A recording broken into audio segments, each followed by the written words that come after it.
Good day po. Hello. Magandang araw. Medyo maganda po yung araw natin mga boss, mga idol. So, maganda yung araw ngayon. Medyo tirik yung ating araw. So, meron lang tayong chichikin dito mga boss na unit. So, yan. Ito nyo magsak yung ating ating discharge. Okay naman. Ating suction ay mababa, saka yung ating oil pressure din ay mababa. So pagdating dito sa class, full naman yung ating langis. So di na lang natin alam kung may problema pa to sa ating solenoid, yung problema, or checkin natin yung ating control.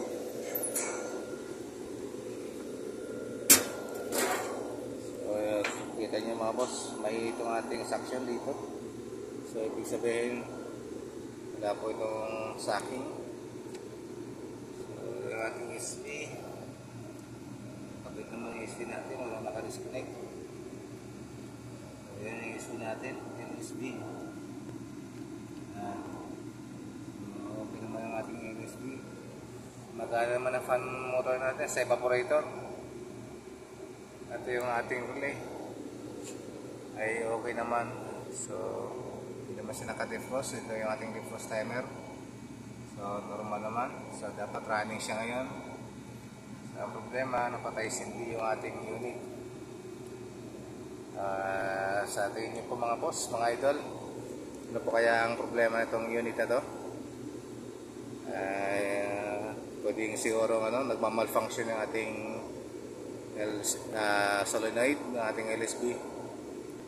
So paki-comment po sa mga under po. Paano natin yung contactor ng ating compressor. Tingnan natin kung ilang minuto.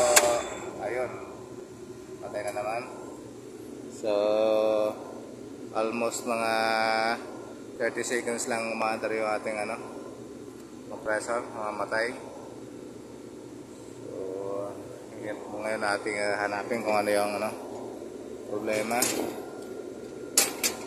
dito okay naman yung ating wala naman tayong toward na kikitang problema dito sa sa system.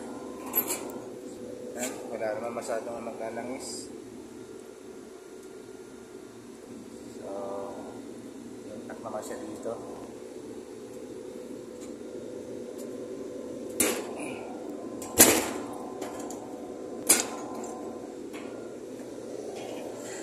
Para sa linya mismo, baybayin natin yung linya kung may problema.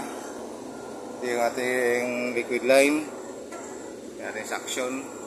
So dito okay naman, wala namang naglalangis na part. So itak dito. Ayun, mayroon tayong nakikita boss, mga boss. At ayun yung ating sa area na yon. May leak ang ating malapit doon sa SB natin. Yan, makikita nyo naglalangis. So yun, yung problema natin. Ibig sabihin kaya nagpapatay siya, hindi kulang na yung ating refrigerator, may leak doon sa ating liquid line. So